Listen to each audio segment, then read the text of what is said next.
when you got that first camera, your DSLR mirrorless camera, it came with that basic kit lens, usually something like an 18 to 55 lens. And that's all you really need from a camera standpoint to get started with astrophotography. The next thing is a way to, oh, hang on, wrong button. There we are. Next thing is a way to hold that camera steady, which means a tripod. And this is where you want to make sure you invest in a half-decent tripod. Where I work, we've got tripods anywhere from about $60 to hundreds of dollars. I highly would recommend avoid the $60 tripod. They don't really work that great, except for what they're really designed for, as in, I want to take a picture of myself with the family under the Christmas tree. So once a year, I'm going to haul out my tripod. That's a $60 tripod. You take it out into the night sky, whether it's wintertime or anytime it gets cold, and the plastic on those cheap tripods has a tendency getting kind of brittle. When you can usually get some, if you wait for sales, you can sometimes get some starting around the $100 mark. And trust me, it is worth the investment to spend a little bit more money in a tripod if you only want to buy one in your life instead of buying one every year or two. So tripod is definitely a necessity for astrophotography to be able to hold that camera steady. Then the next thing is a way to trigger the camera without touching the camera, because no matter what kind of tripod, even if you have the world's most stable tripod, the simple matter of pushing the shutter button down will cause some movement and will cause some motion. And by doing that, you run the risk of ruining your photographs, because we're talking about exposures here that we're measuring in seconds as opposed to fractions of a second. So for most cameras, you can get something like this little thing here on the screen, which is a wired cable release. Plugs into the camera, you push the button, it triggers it. They're usually about $30 to $40. The other thing, the other way around that is every one of our cameras has a self-timer built into it. That little delay where, you run into the picture if you want to be there too. And those self-timers usually give you an option of either 3-second or a 10-second delay. If you don't want to invest the money on a cable release, use your self-timer. Put it to the 3-second delay. And from when you push the button to when it actually takes the picture, that 3 seconds is more than enough time for any movement of the camera to be sort of absorbed on the tripod. So, and then the next thing that you definitely want to get is a red flashlight. Not just any old flashlight, it has to be a red flashlight. Red flashlights are designed to basically work in a dark situation to be able to find things like settings on your camera or the keys you just dropped in the long, tall grass without messing up your night vision. When you go out into a dark sky area, let's say if I drive 45 minutes out of town, when I get out of my car, first thing I notice is there's a lot more stars in the sky than I see in my backyard in Avalon. But after 5 minutes, 10 minutes, 15 minutes, 20 minutes, I'm seeing even more stars. And the longer you're out in the dark skies, after about 15 to 20 minutes, your eyes get acclimatized to the darkness, and you see thousands of more stars than you see in the city. But the minute you turn on a white flashlight, you have reset your night vision and you lose your night vision, and you have to wait another 15 minutes for it to come back again. But by utilizing that red flashlight, as long as you're not shining it directly into your eyes, you will be able to still look around and see things without messing up your night vision, because it doesn't screw that up for us. So definitely a red flashlight. And whether you're finding an actual red flashlight or just using a regular flashlight and covering the lens with red electrical tape, that works just fine too.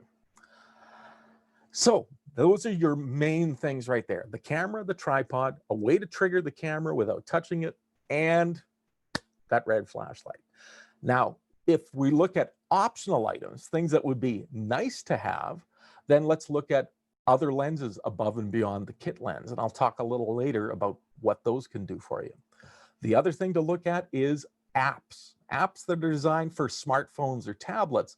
There's a lot of different apps out there for not only photography, but astronomy. And the ones that I find that most useful are those night sky apps, to be able to not only recognize and be able to look at something in the sky and say, oh, that's what that is, by holding my device up, but also giving me the ability to plan my shoot ahead of time. So for example, in this shot here, I wanted to get a photograph. A friend of mine, Will, lives out in the country and he's got a beautiful old red barn. And I wanted to get a photograph of the Milky Way rising over his barn. Well, I wasn't sure what time of night would be the best time to show up at Will's place. So what I did was I basically set the time at basically it's sunset on the device, knowing what direction I was facing. And then I just fast forwarded the clock. And as you're fast forwarding the clock, the sky is going through its motion, or more correctly, the Earth is going through its motion, shifting the stars. And it told me that, hey, be at Will's place at 11:30, that's when the Milky Way is going to be where you want it to be. So that's where I use that app the most, is for helping to plan my shots. And the nice thing about this particular app is it's free. Yes, it's free. The one that I usually recommend to people, it's called Celestron Sky Portal, and it's a free download for iOS or Android. It's sort of a starter version of an app called Sky Safari, which costs you money to buy. But Celestron, who's a company that makes telescopes, they actually sponsor this one and they give it as a free download. And it's a good one to start with. If you need its more advanced features, then yeah, spend another $20 and buy the real one. And the other nice thing about it is, as you can see, it has a night vision mode where it will actually turn your screen red, so it's not going to screw up your night vision. The other apps that I use, Aurora Now, which we'll be talking about later, about specifically for tracking aurora. And then there's lots of different apps out there for phases of the moon, essentially being able to track the phases of the moon in case you don't have a calendar nearby, to help plan your shooting as well. So I find that kind of invaluable. The other thing is an interval timer, a way to tell the camera to basically say, I want you to take a series of photographs, one after another, after another, after another.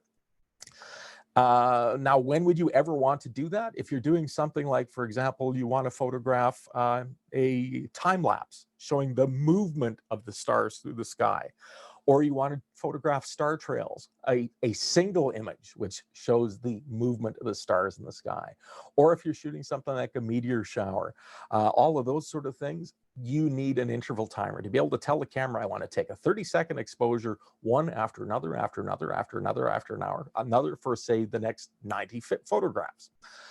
A lot of cameras have an interval timer built into them, just like this one here. But if your camera happens not to, you can get a third party or a generic one, which will plug into most brands of cameras.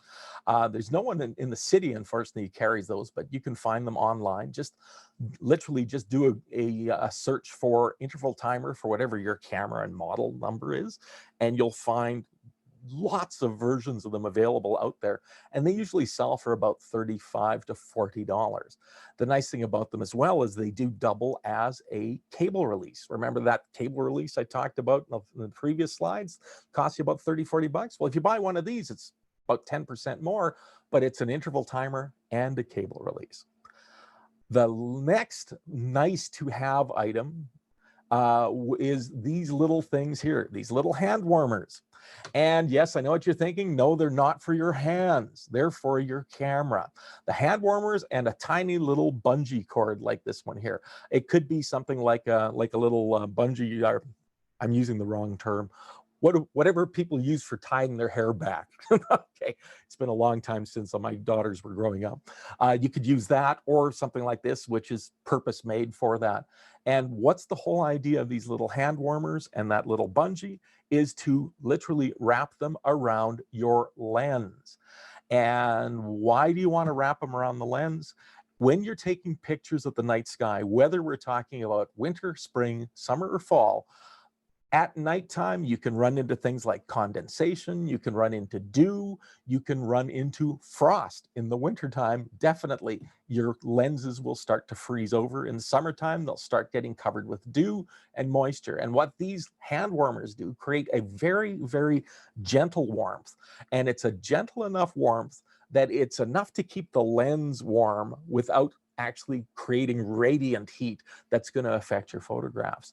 So those little things there I find are invaluable all year round. There's very few nights of the year where I don't put something like that on my lenses. And that way it gives me hours and hours and hours of shooting without worrying about my lenses either fogging over or freezing over. And the last sort of thing, and this one I won't spend a lot of time on, is a tracking mount. I'll talk about that a little later. That's if you want to really get into some more interesting astrophotography. This definitely falls under the category of definitely nice to have, but it's also an investment. But the last thing I would always recommend for you to do is look at a pair of binoculars. If you do not have a pair of 7x50 or 10x50 binoculars already, I would highly recommend getting them. There is no better way to get started in looking at our night sky. And the reason I always recommend people to start with binoculars instead of a telescope is binoculars are very easy, simple to use. You can sit back in a beautiful armchair under a beautiful night sky and soak in so much beauty. And if you really get into it, then you spend the money on a telescope. But if you start by spending the money in a telescope and you realize, well, it's not really what I wanted to do, you've wasted a lot of money on a telescope that's now going to be sitting gathering dust in a corner of your house somewhere. But with binoculars, if you bought them for astronomy and you decide, oh, I'm really not into astronomy, you can always use the binoculars for anything else. You can use it for birding. You can look at it, use it for, just about anything you want over and above that telescope, which is a little more purpose-built. And the nice thing about having those binoculars, sometimes when you're automating your camera to do something like take a whole bunch of photographs, one after another, it gives you something to do while you're waiting for the camera to do its work. So that's basically the equipment that we're talking about. When we boil it down to the basics, once again, camera, lens, tripod, a way to trigger the shutter, and some dark skies and a red flashlight.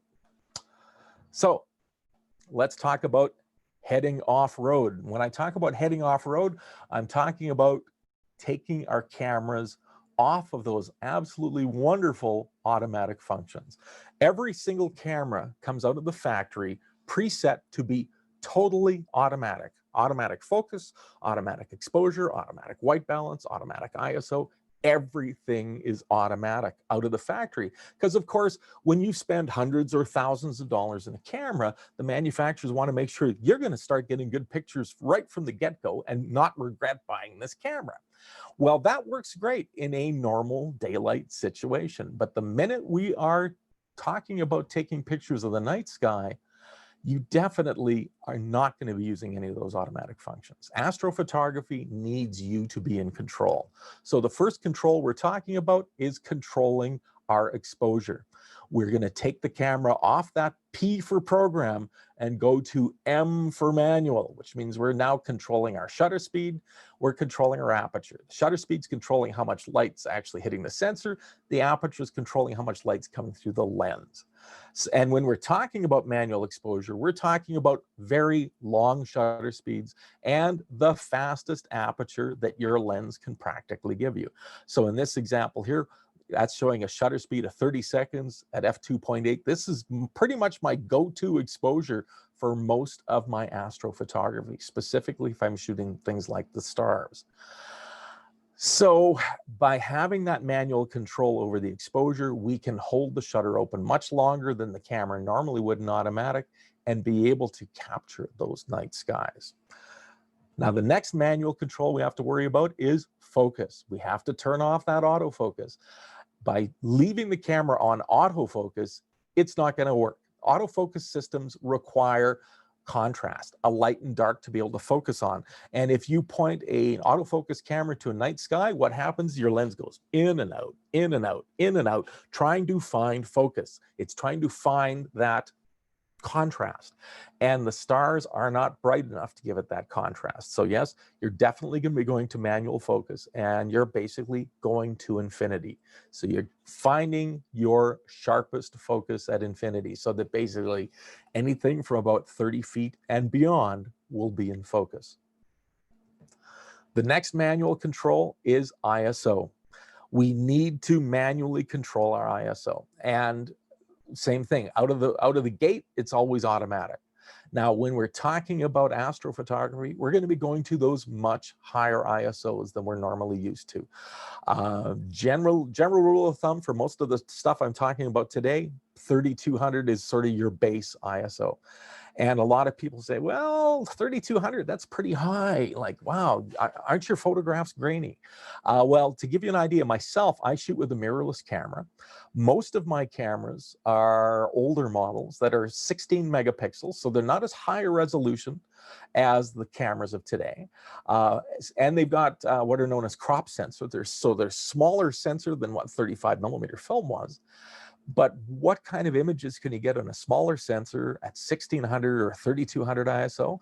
You can get some amazing images. And to give you an idea here, behind me right now, that image there, that one that's in the center of the screen there, that's a 44 by 66 inch print. That's like 4 by 4.5 feet base, or 4 by 5.5 feet.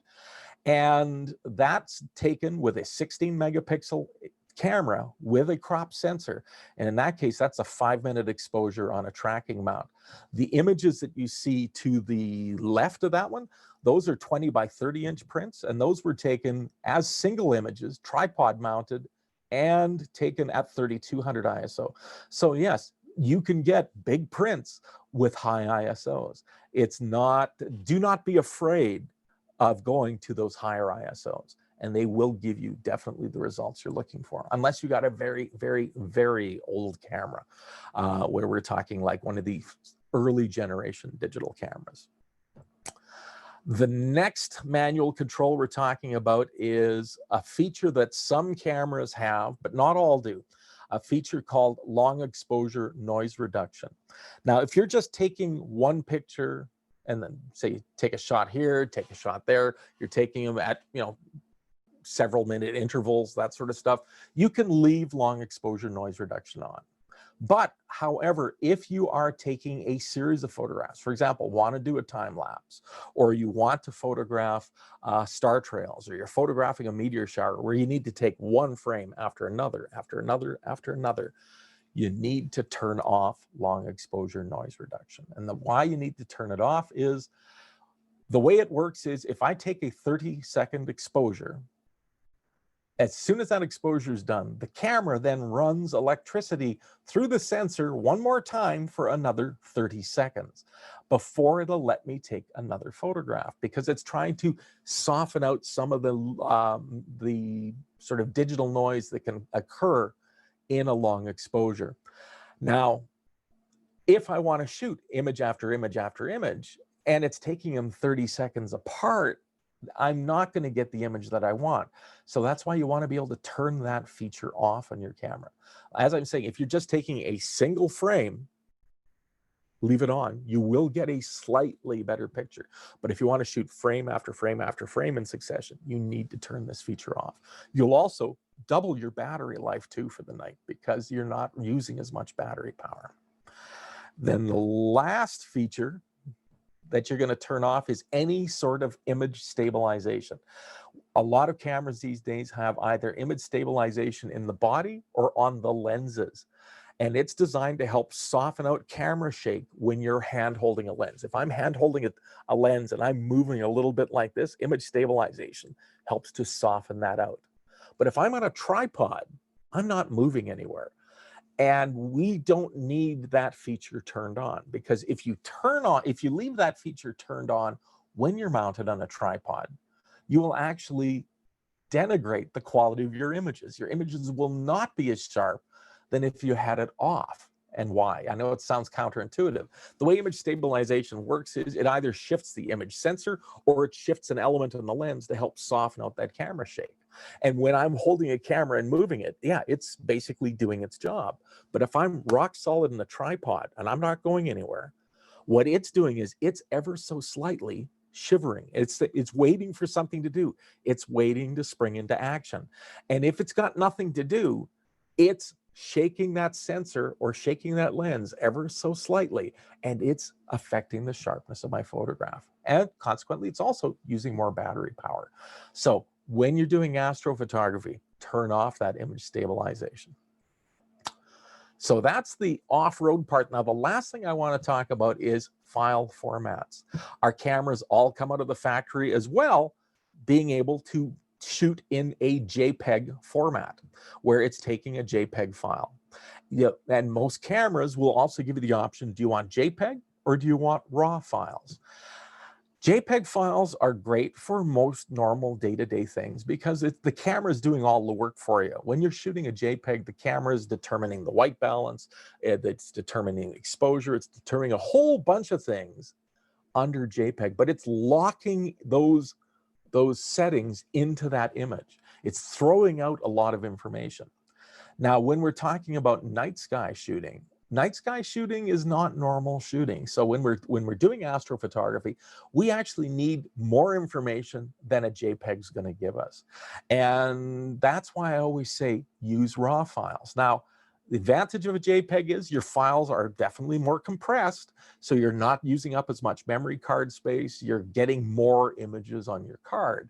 But a RAW file has much larger file sizes, in most cases about 10 times the file size, which used to be a problem back when memory cards were expensive. Okay, when I first moved here in 2002, when we opened up London Drugs on 8th Street, we had our very first 1 gigabyte memory card. And I remember how excited I was to see that 1 gigabyte card. That card sold for $1,600. Okay, today you can't even find anything smaller than 16 gigabytes if you're lucky. And a 16 gigabyte card is like $10 or $15. Okay, so back when memory is expensive, yeah, JPEGs made sense. But in the case of today, with memory cards being so much cheaper, you're not worrying about running out of space as much. But the most important thing with the RAW file is you're recording way more information than the camera is even seeing, that you're even seeing, that you can dip into later when you're working on your images. So to give you an example, here's a shot taken one night out by, this was near Waka Lake, west or east of Waka Lake. There's a couple of grain elevators in an old ghost town called Lapine. And this was taken just before midnight. That's actually the moon setting in the distance. That's not a sunset. It was August the 12th. It was the night of the Perseid meteor shower a few years back. And you'll see this is a 30-second exposure, 3200 ISO at f2.8 with a wide angle lens. And you see a hint of the Milky Way sort of coming up in the center there, just above the grain elevators. But the sky itself just doesn't look like a night sky. It's kind of got almost a grayish look to it.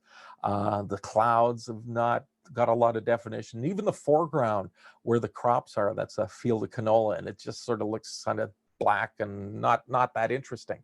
That's what a JPEG is going to do for you. Now, what's happening when you photograph this in a RAW file format, the RAW file initially looks, in fact, even worse than this. It just doesn't have a lot of pop to it. But with the RAW file, because it's recorded information that I haven't even seen, I can then go into the software on something like Photoshop, and after 5 minutes, come up with an edited version that looks like this, a night sky that looks like a night sky, but a foreground that still brings up the colors of the foreground of that crop, some more definition in the clouds, a little more drama in the clouds. And even if you look at the Milky Way, when you see the cloud, called the dust clouds in the Milky Way, where it looks almost like it's a cloud, and it's not. You're just looking into thousands and thousands and thousands of stars that are all clustered together. And you're seeing that much more definition by being able to spend some time with your RAW file. So if you're not shooting RAW already, definitely give it a try. And I'll be giving you some tips later as to how to edit those images afterwards. So that's your settings. So remember, full manual control of everything. Okay. Do not leave anything to automatic. Otherwise, you will be sorrowfully disappointed. So let's talk about, when do we shoot? Well, when do you go out and shoot depends on what you want to shoot. So remember I said we were going to talk about three things. So the first thing we're going to talk about is the stars, okay, or are the stars. So if I want to photograph the stars, what are my best results? Definitely not tonight. You want to go out on a moonless night. And tonight we have a full blue moon rising right with our sunset, which means we're going to have this absolutely gorgeous moon that will be illuminating everything around us, including the night sky. So if I want to photograph stars, I definitely don't go looking when the moon is out. What I do instead is I watch my moon app, or I check my calendar and look for when's the new moon coming out, or when do we have those thin crescent moons, either the waxing ones, which are happening at the beginning of the lunar month, or the waning ones at the end of the lunar month. You want to go out when there is no real interference for the moon. That's when you're going to get your best star images. And the other thing is, get out of town. They talked at the beginning of this about light pollution. And yeah, light pollution is definitely an issue. And when we're in the city, we do not see a lot of beautiful definition of the stars. We see the brightest of stars, but not that much. The moon is great in the city. It's planets, we've got some beautiful planets hanging out right now, which you can see for the city, but not much for the stars. And that's the sad life, the sad fact of urban life. So when we look at, for example, something like Orion, which is just coming up. Orion's that great winter constellation. Almost everyone can recognize Orion. Next to the Milky Way, that's probably the most popular of those. Now, this is a photograph of Orion taken from my front yard. I live up just over by George Vanier School, so I'm right near the southern edge of the city. At least when I moved here, I was at the southern edge of the city. Now every car dealership and big box store is just the other side of Circle Drive now for me. But this is what a 15-second exposure looks like from my backyard. And yes, you can see the main stars of Orion. Those three diagonal stars being his belt. There's the three hanging down, which is his sword, and then you have his shoulders, his head, his feet. But you're also seeing a sky that's got a really muddy look to it, almost like a dusk type look. And that's just a 15-second exposure. But go up 40 minutes out of town where the sky is dark, and this is what Orion looks like when you hold the shutter open for 30 seconds and you get away from that dark sky, from that city sky. Much more definition, not only in Orion. If you look Betelgeuse, that really bright star on the left-hand side, the big bright red Betelgeuse.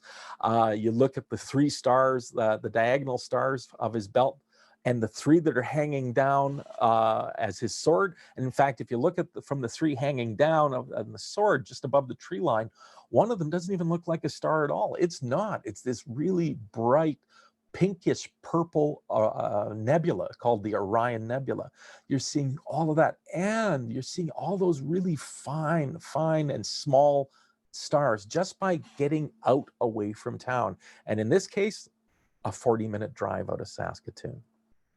So definitely go out where it's dark. And if you really want to go out where it's dark, go to some place like Grasslands. This is a Grasslands National Park. And this is the second darkest sky I'd ever been. That was taken 2 summers back. There's another 30-second exposure. And just look at the thousands and thousands of stars you can see when you get away from that city sky. Now, one of the things that people always like doing or like seeing when they're photographing stars, or they're looking at photographs of the stars, they're looking at the Milky Way. Everyone wants to get a great shot of the Milky Way, and this is a shot of the Milky Way as well. Well, there are times of the year where the Milky Way is better seen than others, and that's what's known as Milky Way season. And Milky Way season, right now, we are out of Milky Way season. We're in our winter skies now. Milky Way season basically goes from the end of sort of late, or I'd say early April to late September, when the Earth's axis is tilted in such a way that we're looking towards the center of the Milky Way. In the wintertime, we're not looking towards the center of the Milky Way. In fact, what's happening is right now, if we look at our place in the universe or our place in the Milky Way galaxy, that's where we are right now. And in this, just above that bright area, that's what's known as the galactic core, or the center of the Milky Way. In the winter months, we're looking in this direction. The Earth has got us tilted in such a way that we're looking to the outskirts of the Milky Way. And yes, we are seeing, yeah, a nice little band of stars, but not as bright as it could be. When we go in Milky Way season, we're looking more towards the center. And that's where we're seeing that absolutely gorgeous, gorgeous collection of stars in that galactic core. So if the Milky Way is what you're after, practice on the winter stars now so you get good for Milky Way season next year. And like I say, Milky Way season sort of early April to late September. Now, the other thing about when you're photographing the stars, you want to make sure you give the sky some time to get dark. Now, this is an example of a night sky that was taken about 20 minutes out of Saskatoon, over at Porter Lake, east of Saskatoon. And this was in the summertime, about an hour after sunset. And you get out an hour after sunset, and you think, wow, it's pretty dark. There's a lot of stars. But a 30-second exposure like this one, and the sky doesn't look that dark yet. You're seeing stars. If you look closely, you are seeing stars there. You can even right near the center see a satellite, a little streak that's going between the clouds. So yeah, that's a 30-second exposure. But in the summertime, an hour after sunset is still not dark enough. So the rule of thumb that I always tell people is, for the summer months, wait at least 2 hours after sunset before you try to do some night shooting. And in the winter months, give yourself 30 to 60 minutes to have your darkest sky. That's the beauty of winter. We got the long nights, we got dark skies, we got no mosquitoes, but we also have minus 30 with the wind chill. So you take your chances, okay. But definitely it's worth waiting a little longer to be able to get that more dramatic looking sky. So in recapping, if you want to photograph the stars, best results in that moonless night, get out of town, high ISOs, 30-second exposures with your widest aperture. And in the case of wintertime, up to an hour past sunset, you're safe. Summer, at least 2 hours past sunset. Anyone got any questions at this point? Okay, moving on. Photographing the moon. Well, tonight's a perfect chance to photograph the moon, our nearest neighbor, because of course tonight we'll have, not long after sunset, that beautiful, gorgeous full moon. And yes, because it's our second full moon of the month, our first full moon was October 2nd, and now we're October 31st, we have a full moon. Two full moons in the same month means that second ones are blue moon. Just means, that old once in a blue moon. The other thing that's kind of neat little trivia is, yes, people say, wow, this is really exciting. We have a full moon on Halloween. Every 19 years, we will have a full moon on Halloween. Mark it on your calendar. 19 years from now, in 2039, we will have another full moon. Always happens that way. The universe is a really cool thing, isn't it? All right, so photographing the moon. Oh, hang on, I'm on the wrong camera. Yeah, there we are. So photographing the moon. Best results, the thing about the moon is, yeah, you can, the one nice thing about the moon, because it is so bright, you don't need to have fancy equipment. You can get away with a point and shoot camera. This particular shot of the moon was taken with just that, a point and shoot camera. A point and shoot camera with a very powerful telephoto on it, though. It's not your typical one. This one had actually 125 times optical zoom. And it was taken handheld in my backyard at 2 o'clock one morning when I was standing out there basically with bedroom slippers and a bathrobe on, because I saw the moon shining through my window and I thought I'd grab a quick shot of it.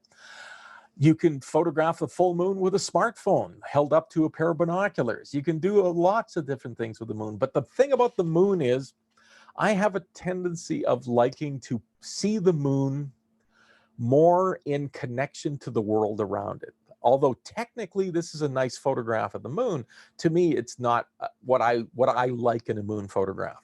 What I like in a moon photograph is something more like this, where the moon is put in context with the world around it. The term I always use is bringing heaven to earth. We're bringing the night sky and we're connecting it to the world around us.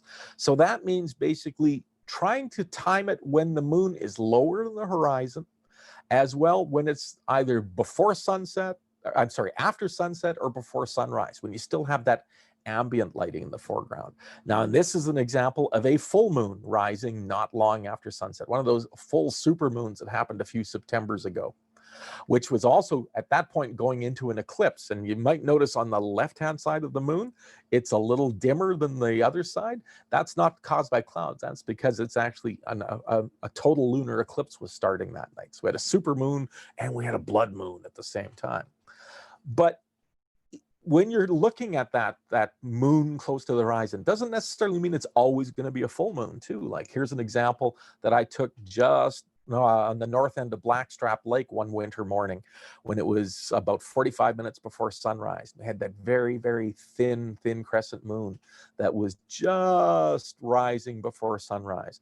And it took me a little while to get that shot. That's probably the oldest moon I ever captured. It was one day away from being a new moon. And it was -30 that morning, plus the wind chill. It was a bitterly, bitterly cold morning, but I'm very happy with the shot I was able to get from that.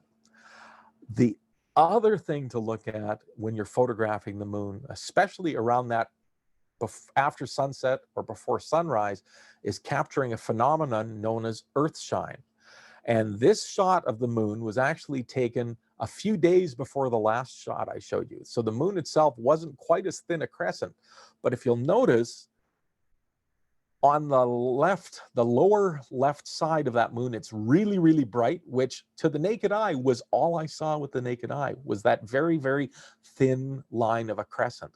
And I didn't see the rest of the moon. The rest of the moon was in the Earth's shadow. But in this scenario, what I did was I lengthened the exposure time to 10 seconds. Normally a moon shot, I would be doing something like maybe a 2/50th of a second or a 1/25th or a 30th of a second. I did this one in 10 seconds. And what it captured was not so much the part that was illuminated by the sun, but the part that was in the shadow, that rest of the orb that's illuminated by a feature called earthshine. And basically what that is the Earth was reflecting the sun's rays back to the moon, and I was capturing that with my camera. By doing that, shooting that thin crescent moon, but stretching out the exposure. The added bonus in this photograph, I'm not sure how well it comes across your screen, there's actually three planets in that photograph as well. There's the planets Venus, Mars, and Mercury, all showing up along with that moon in that one particular shot. Get creative with your moon shots. This is another single image that was taken on a morning of a total eclipse of the moon. As the moon was coming out of its eclipse, this was taken over by the Borden Bridge with a very long telephoto lens. This was taken with what was the equivalent of a 1200 millimeter telephoto lens, shooting across the river as that partially eclipsed moon was about to set behind the trees. To give you an idea what the full shot looks like, that is 3.5 hours of a total eclipse of the moon taken that one morning in January. It was January 31st of a couple of years ago when we had this total eclipse of the moon that was happening just before sunrise. Well, 4 hours before sunrise. And that was another one of those bitterly cold mornings. That morning was -40. And I was lucky enough to be able to have a truck to go into to keep warm between those shots. And each of those shots was taken 5 minutes apart as the moon was working its way through the eclipse. And then I, in Photoshop, put them together into one single image.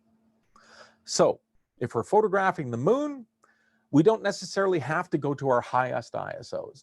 Depending on the lighting you're in, you can be as little as a 400 ISO. It's rare that I have to go up to 1600. And in that case, most of my shots, anywhere from a 500th of a second to full 1 second. If I'm shooting earthshine, then yeah, that's that 5 or 10 second. But generally with the moon, because it's so bright, you don't need to have very long exposure times, but you still want to be on that tripod for sure.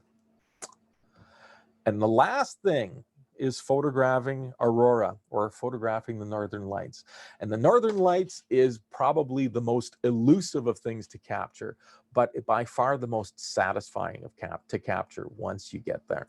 And the beauty of the northern lights is you can get some very, very impressive looking shots when you least expect it.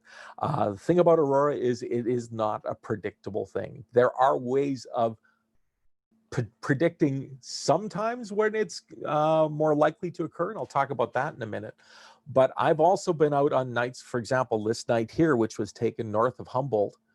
And that particular night, me and a friend were going to be out photographing the Milky Way. And there were no predictions for aurora at all that night. And we arrived, and the aurora started low on the horizon and steadily grew to the point where it was covering about 90% of the sky from basically midnight to sunrise. I got no Milky Way shots that night, but I spent the entire night. Our idea was to go out for 2 hours, do some shooting, come home, go to work. And I ended up getting home at about 6 o'clock in the morning, making a pot of coffee, having a shower, and going to work. It was so worth it. So when you're photographing aurora, the trick to photographing aurora, and if you want to get your best aurora shots, is go out when it's happening. And I'll talk about that in a minute. But when it is happening, try to keep your shutter speed as short as you possibly can. And what that basically, the reason you want it as short as possible is so that you can pick up the delicate curtaining of the aurora. If you look at this image here, this was a 15-second exposure at 3200 ISO, wide open. Aperture at this point would have been f2.8. And I tried a number of shots, anywhere from 5 seconds to 30 seconds while this display was happening. The 30-second ones were useless because aurora, 1 second. Sorry, that's a regular cough, not a COVID cough. Okay. Aurora moves. It has a tendency of like curtains flapping in the wind. And the longer your exposure time, the less defined are the details are going to be. That movement just smears. The 30-second exposures just looked like someone took a green spray can and just spray painted a wall. The 5-second exposures, only the brightest areas turned up. But the 15-second exposures gave me a balance of some of that magenta coloring at the top, the darker greens, the more intense greens, and also the curtaining effect. There's another example as well. And this was, in this case, this was a 2-second exposure of aurora that night. That was a particularly bright one. And I was trying out a new camera that I pushed to a ridiculously high ISO. Was 120,000 ISO, which was a ridiculously high ISO, but it created an absolutely gorgeous image. And because it was only a 2-second exposure, you're seeing so much more detail in the lines in the aurora. I could have got very similar image to this at a more reasonable ISO, like 3200, and still kept it at a 10-second exposure and would be able to capture something like that. So capturing aurora, high ISOs, and keep your shutter speed as short as you can. Now, as I said, aurora is unpredictable, but there are ways to predict it. The National Weather Service in the United States does just that. They watch activity on the sun. They watch when there are solar storms on the sun, because that's what causes aurora. A storm happens in the sun, it ejects plasma out into space, and if that plasma comes towards the Earth and it hits our magnetic poles, we get a chemical reaction that basically gives us aurora. So we generally have usually about a 2 to 3 day warning when there's a good chance of aurora. And the app that I use, there's lots of different aurora apps out there. The one I use is called Aurora Now. The reason I like it, A, it's very simple, and B, it's free. Free is always nice. It's a free download for your iOS or Android devices. And what it does is, on the first screen, on the left-hand side, it says, what's the percentage possibility of aurora in your area? And it'll also give you what's known as a KP factor. If it says something like KP0, KP1, that usually means, no, there's not much happening. KP3 and higher, there's a greater chance. If it's something like 6 or 7, you can almost guarantee, as long as there's no clouds in the way, we're going to have some aurora. And the second side, on the right-hand side, that's showing a map overlay, showing the aurora oval, the area of activity, and showing where it is in relation to where we are in the map. And as you can see, there's a colored bar anywhere from dark green to bright red. When we get that red aurora warning, that means we've got some absolutely gorgeous ones going to be happening, as long as you can get somewhere where the sky's dark and there's no clouds in the way, and hopefully no moon in the way. So when we're wanting to photograph aurora, watch the app for sure. As well, get out of town, find those dark skies. ISOs are going to be all over the map depending on the brightness of the aurora. The brighter it is, the lower you can go with your ISO. And same thing with exposure times, but always shoot for the exposure time that's going to give you, it's better to crank up your ISO and keep your shutter speed slower to be able to get more definition in your aurora. So let's talk briefly about lenses. So we talked about, the first lens we talked about is that kit lens, your 18 to 55, or if you're shooting a full frame camera, it's like 24 to 70 millimeters. So those kit lenses will work best at their widest angle setting. If we're shooting aurora or we're shooting stars, go to your widest angle, which means if you've got an 18 to 55, go to 18 millimeters. If you've got a 24 to 70, go to 24. That widest angle is going to give you your most sky in there, and it's also going to give you your best chance of maintaining pinpoint looking stars. The general rule of thumb is if you're shooting with a full frame camera and your widest lens, stick to about 25 to 30 second exposure times. And that's about the same thing if you're shooting as well with a crop censored camera, the ones like an APS-C sensor, like most people will have. Anywhere from 20 to 30 seconds. Anything longer than that, and you're going to see movement in the earth, which is going to translate into movement in the stars. The other thing is, you at that wide angle position, you're also going to have your best light gathering capability. Lenses on those kit lenses are always have a faster effective aperture at the wide angle position. So what you would expect with your kit lens, here's an example of the Milky Way rising over Will's Barn, 20 minutes east of Saskatoon. So this is during Milky Way season. We're looking towards the galactic core. You're looking into those dust clouds of those thousands and thousands and thousands and thousands of stars. You're seeing a sky that, a night sky that has a tendency of, definitely looking like a night sky, but you're seeing definitely that effect of the Milky Way. That's what you can expect with your kit lens, 3200 ISO, wide open at f2.8. And 30-second exposure.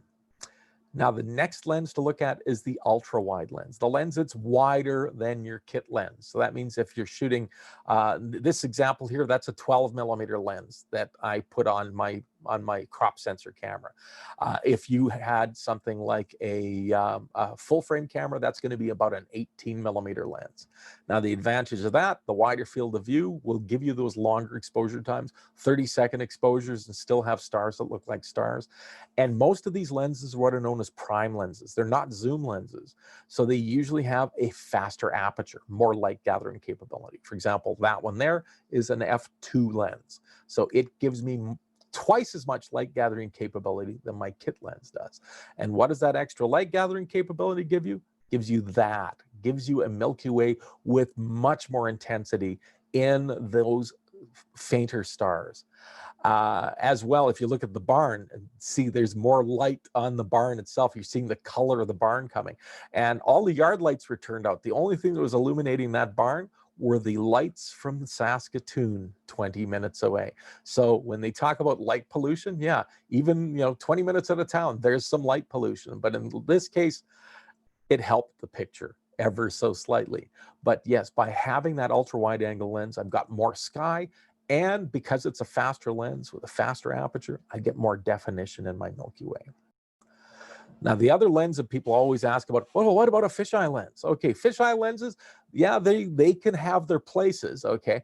With that extreme wide angle, once again, it allows those nice long exposures. They have a tendency of being faster. Again, this one is, in this case, is f2.8. But the biggest problem with them is barrel distortion. As the name implies, fisheye, you're looking like through the eyes of a fish. And if we could look through the eyes of a fish, this is what our world would look like. It looks more like something out of a Dr. Seuss book than it does out of the real world. So we have that barrel distortion. Yes, there's a lot of stars, there's a lot of sky, but the foreground just does not look normal. The world is not curved like that. If I'm shooting with a fisheye, I have a tendency of taking photographs like that, where I'm pointing the camera straight up and I'm looking at the full sky, or as much of the sky as I can get in. This example, which was taken at Cypress Hills, was the full visible Milky Way that evening. In the upper left corner is the northern or the southern horizon. You can just barely make out the trees. And the lower right corner was the northern horizon with a hint of some Milky Way, some aurora in there as well. So this is generally the kind of photograph that I would be taking with a fisheye lens. Now, the other lens that people always want to talk about, what about that 50mm lens, that 50mm f1.8 or the 50mm 1.4? The parlance is the nifty 50. Yeah, lots of light gathering capability, but they don't give a very wide field of view. You got a lot of light gathering capability, but it's not giving you wide sweeping views. It's giving you more detailed views. And these will work best if you're on some sort of a tracking mount. Otherwise, if you do a 30-second exposure with one of these lenses, yes, you're going to capture a lot of stars, but they're not going to look like stars. They're going to look like thousands of tiny little streaks as it's magnifying the motion of the Earth so that the stars look like they're moving across your frame. If you put it on a tracking mount, and what a tracking mount does is it basically moves the camera at the same speed that the Earth is moving. And by the camera following the motion of the Earth, you can stretch out that exposure. So an example of what that looks like is this here. And this is a detail shot of the Milky Way showing some nebulas in there. The most prominent one there is near the center, just above and to the left in the center, that big pink area, that's the North American Nebula. And that's taken with a 50mm lens, in this case, a 1-minute exposure on a tracking mount at 3200 ISO, and you can see literally thousands and thousands of tiny, tiny, very faint stars in that sort of image. But without a tracking mount, it would not look nearly as dramatic as this. So when we look at what different lenses can do, we're talking about, that's our kit lens. That's the ultra wide lens. That's the fisheye lens. That's the 50mm lens. All of those images were taken within a half an hour of each other, all from exactly the same location, all with almost, the only one that would change the exposure time was the one with the 50mm, where I doubled it to 1 minute. But the other three, they're all 30-second exposures, 3200 ISO, and wide open. So as you can see, the one that I probably spend most of my time is that ultra wide, the one that has the Milky Way with its most dramatic look, because that's the one that's going to give me my best results. The last thing that people usually ask me about, what about a telephoto lens? I want to use my telephoto lens. If you've got something like a 70-200 f2.8 lens, it sounds like it'd be the perfect lens for astrophotography. Yes, it is if you're photographing the moon. But other than that, it's pretty much useless unless you're on a tracking mount, because you're now magnifying the Earth's rotation even more. So unless you're in a tracking mount, and you can photograph the moon, but anything else, no. So to explain what a tracking mount's all about, briefly, basically it goes onto your tripod. It goes between your tripod and the camera. You align it to the polar axis. It's got a little motor in it that will then turn the camera at the same speed that the Earth is rotating. So this allows you to take exposure times now, instead of 20 seconds or 30 seconds, now we're talking 2, 3, 4, 5 minutes in time, and have stars that still look like stars. So what kind of images can you get with a tracking mount and something like a telephoto or a small telescope? Well, here's the night sky taken with a wide angle lens. This is just on a tripod, single exposure, 30-second exposure, taken just north of Outlook. There's Orion, sort of center above the trees there. Well, taken right here, you will see there's a couple of detail shots there. The top one is the Flame and Horsehead nebulas. The bottom one is the Running Man and the the Orion Nebula. Those were taken on a tracking mount with a small telescope, the equivalent of about a 400mm telephoto, and that's where these are found, in amongst Orion. So you can see why a tracking mount, once you really get into it, can get you some really interesting photographs. Images like that. Oh, come back here. Where'd you go? So that right there is the Orion Nebula, taken with that little package that you just saw 2 slides back. And this, believe it or not, was taken from the city. This was taken from my front yard in Saskatoon. I put a special filter on it to help minimize the effects of light pollution. But that little filter is not cheap. That was like a $300 filter. But you can take images like that even in the city with something like a tracking mount and a telescope.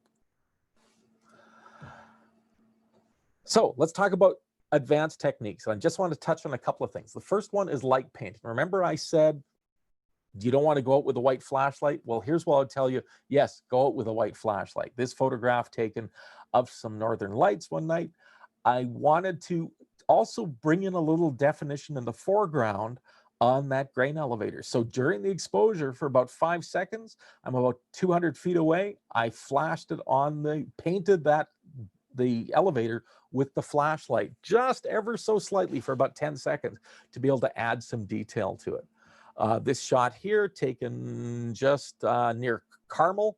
It's an old foundation of a barn on this hillside in a field. And the only flashlight I had with me that night was my red one, so I illuminated it a little bit. Or on that same highway, taking an image like this here, where I was letting the cars on the highway illuminate the foreground for me. Yes, there's Orion in the sky, beautifully reflected in the pond in the foreground.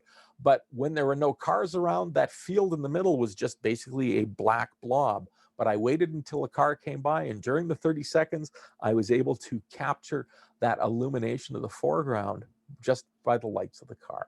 So that's what light painting can help do for you. The other thing I wanted to, and I'm only going to give you a little commercial on this one, star trails. How to photograph and a single image that shows the movement of the stars. And that's a 2-hour workshop in itself. Or if you go to my YouTube channel under Living Sky Guy, look for Capturing Star Trails. I've got a 13-minute video on the techniques on how to do it and how to create the images afterwards. I'm just slightly going over time, so I'm going to wrap up kind of quickly. So from a post-production standpoint, you've got these raw images. You need to be able to spend some time with those images to be able to bring out that detail. And there's lots of different software and programs out there to do that. I myself use Photoshop and Lightroom because I find they work the best. They work great for me, but there's lots of other ones out there. What I will do is, once again, a little shameless plug. If you go to my YouTube channel under Living Sky Guy, take a look for, I've got a short little 5-minute video there called Milky Way the Easy Way. A very simple recipe on how to work on your star images, especially your Milky Way images, and bring out some of those details on them. I've got a lot on that channel, basically on my YouTube channel. I'm on YouTube, Instagram, Twitter, and Facebook under Living Sky Guy. That's where you can find a lot of my work. As well as on the YouTube channel, there's a lot of tutorial videos that I've put together specifically on astronomy and astrophotography. And of course, if you ever have any questions about any of this stuff, there's my email address at photoexperience@timkipp.com. I love answering people's questions. I love talking about this. It's a passion for me, most definitely. And I always get back to people with answers. Sometimes it takes me a little while to find the answers, but I'm more than happy to spend time talking about this. It is definitely a passion for me, and I love sharing that with people. So on that happy note, that's it for me, unless anyone's got any questions.